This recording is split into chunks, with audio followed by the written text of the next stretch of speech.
Jeigu jūsų gimimo diena 17 diena, tai šis įrašas žinoma skirtas jums. Todėl tie, kurie renkasi teigiamą pusę, būti pliuse, pasireikš tokios savybės kaip originalumas, ryškumas, nes 17 skaičius visada kalba apie žvaigždės statusą. Taip?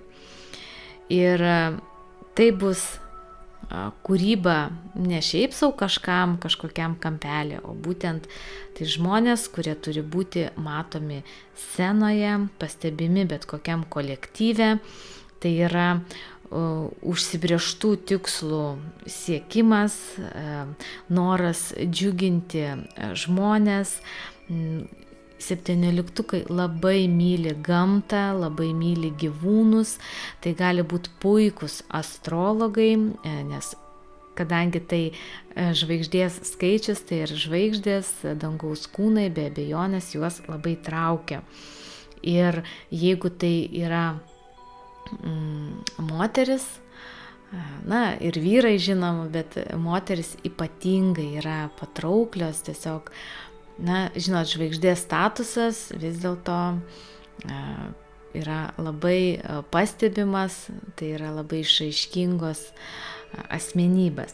Tačiau jeigu 17 pereina į minusus, tai jie būna labai nesavarankiški, absoliučiai netiki savim. Jeigu žvaigždė, tai yra žvaigždė, jeigu minusė, tai yra pelytė pošluota. Tuomet, kai jie negali realizuoti to savo žvaigždės potencialo, tampa apatiškais, jiems atrodo, kad papuolė tiesiog gimė ne to laiku, ne toj vietoje ir iš vis galbūt ne pas tos tėvus, atsiranda daug kompleksų,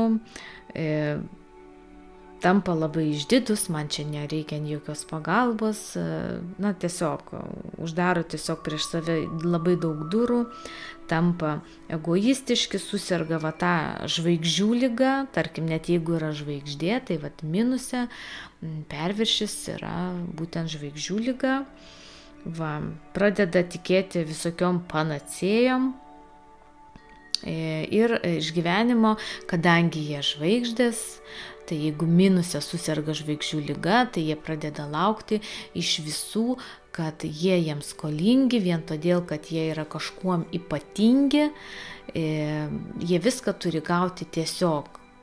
Ir jeigu kažkas kažko jiems neduoda, nesuteikia vien todėl, kad jie yra tokie nuostabūs, ryškus, charizmatiški ir visokie tokie, jie tiesiog nuoširdžiai to nesupranta.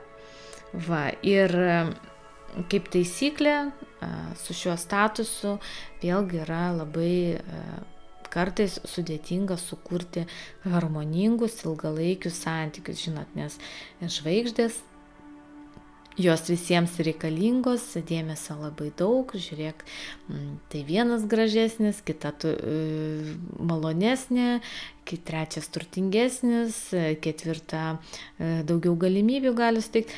Vienu žodžiu, 17, jeigu nori būti laimingas, visą laiką ryškus ir apgaubtas tokio saikingo dėmesio, pirmiausia turi